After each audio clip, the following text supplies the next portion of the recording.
বরাক ভয়েসে আপনাদেরকে স্বাগতম জানাই। আজ হল ৮ সেপ্টেম্বর, সোমবার। আজকে সকালের বিশেষ বিশেষ খবরগুলি হল: শ্রীভূমি তথা করিমগঞ্জে চমৎকারী পাতা বাবার আবির্ভাব, রোগ সারাতে ছুটছেন হাজারো মানুষ।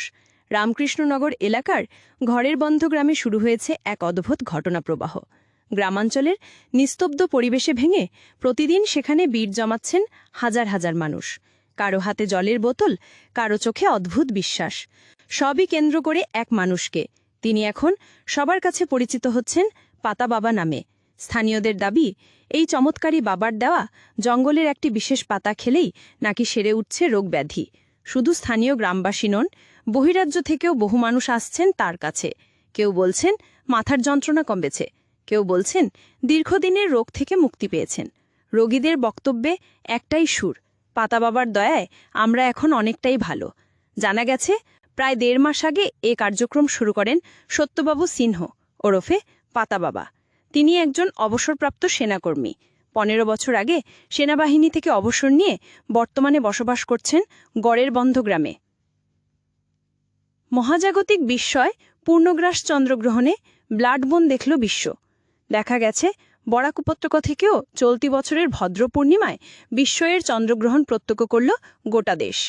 রাতের এক বিশেষ সময় রক্তালো লাল হয়ে যায় পূর্ণিমার চাঁদ। সেই ব্লাড মুন দেখতে উৎসাহী সংখ্যা নেহাত কম ছিল না। ভারতের একাধিক প্রান্ত থেকে চন্দ্রগ্রহণ দেখার সুযোগ ছিল বরাক উপত্যকা থেকেও। সেটা হাতছাড়া করেননি অনেকে। একাংশের মতে, ভারতে চন্দ্রগ্রহণের প্রভাব থাকায় গ্রহণের ৯ ঘণ্টা আগে থেকে সূতককাল শুরু হয়। এই সূতককালে কোনো শুভ কাজ করা হয় না। এরই মাঝে সকলের কৌতূহল ছিল চন্দ্রগ্রহণ এবং পূর্ণিমা লাগার সময় নিয়ে। ২০২২ সালের দ্বিতীয় চন্দ্রগ্রহণ হয়ে রবিবার রাতে বরাক উপত্যকার বিভিন্ন প্রান্ত থেকেও দেখা গেছে এই ব্লাড মুন। এক লোমহর্ষক ঘটনা। বিষ খাইয়ে নিজের সন্তানকে খুন করলেন বাবা।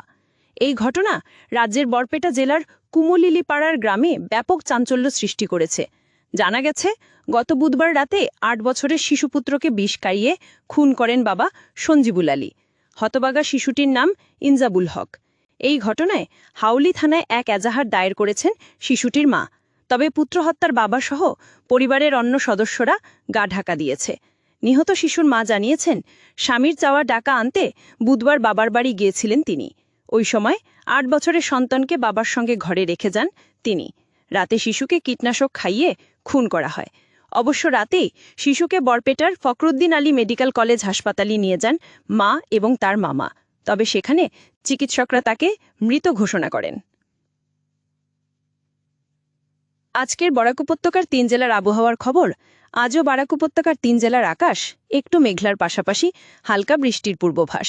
শিলচর কাছাড়ে আজ সর্বোচ্চ তাপমাত্রা থাকবে ৩৫ ডিগ্রি সেলসিয়াস এবং সর্বনিম্ন তাপমাত্রা থাকবে ২৬ ডিগ্রি সেলসিয়াস। শ্রীভূমি জেলায় আজ সর্বোচ্চ তাপমাত্রা থাকবে ৩৪ ডিগ্রি সেলসিয়াস এবং সর্বনিম্ন তাপমাত্রা থাকবে ২৬ ডিগ্রি সেলসিয়াস। হাইলাকান্দি জেলায় আজ সর্বোচ্চ তাপমাত্রা থাকবে ৩৫ ডিগ্রি সেলসিয়াস এবং সর্বনিম্ন তাপমাত্রা থাকবে ২৫ ডিগ্রি সেলসিয়াস। এই ছিল আজকে সকালের বিশেষ বিশেষ খবরগুলি। ভিডিওটি অবশ্যই লাইক করে শেয়ার করে দেবেন।